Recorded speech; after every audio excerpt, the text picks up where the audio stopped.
ಯಾವುದೇ ಅಂಕಿಯ ವರ್ಗವು 5ರಿಂದ ಕೊನೆಗೊಳ್ಳುವಾಗ ಈ ರೀತಿಯಾದಂತಹ ಟ್ರಿಕ್ಸ್ ಅನ್ನು ಉಪಯೋಗಿಸಿ ನಾವು ಗುಣಾಕಾರವನ್ನು ಮಾಡಬಹುದು.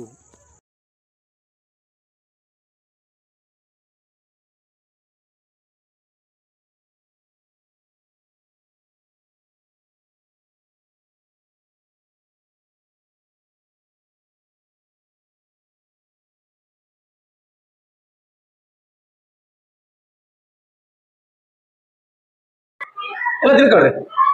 ಇಲ್ಲಿ 4 ಇದೆಯಲ್ವಾ, 4ರ ನಂತರ ಯಾವ ಸಂಖ್ಯೆ? 5.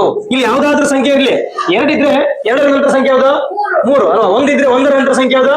2 ಅಲ್ವಾ? ಒಟ್ಟು ಇಲ್ಲಿ ಇರ್ತಕ್ಕಂತ ಸಂಖ್ಯೆಯ ನಂತರದ ಸಂಖ್ಯೆಯ ಜೊತೆ ಗುಣಾಕಾರ ಮಾಡ್ಬೇಕು. ಇಲ್ಲಿ 4ರ ನಂತರ ಸಂಖ್ಯೆ ಯಾವ್ದು? 5. ಏನ್ ಮಾಡ್ಬೇಕು? ಇಲ್ಲಿ 4 ಇಂಟು 5 ಮಾಡ್ಬೇಕು. ಎಷ್ಟು ಬರುತ್ತೆ ಉತ್ತರ? 20 ಬರುತ್ತೆ. ಇಲ್ಲಿ 20 ಬರ್ಬಿಡ್ಬೇಕು ಅಲ್ವಾ?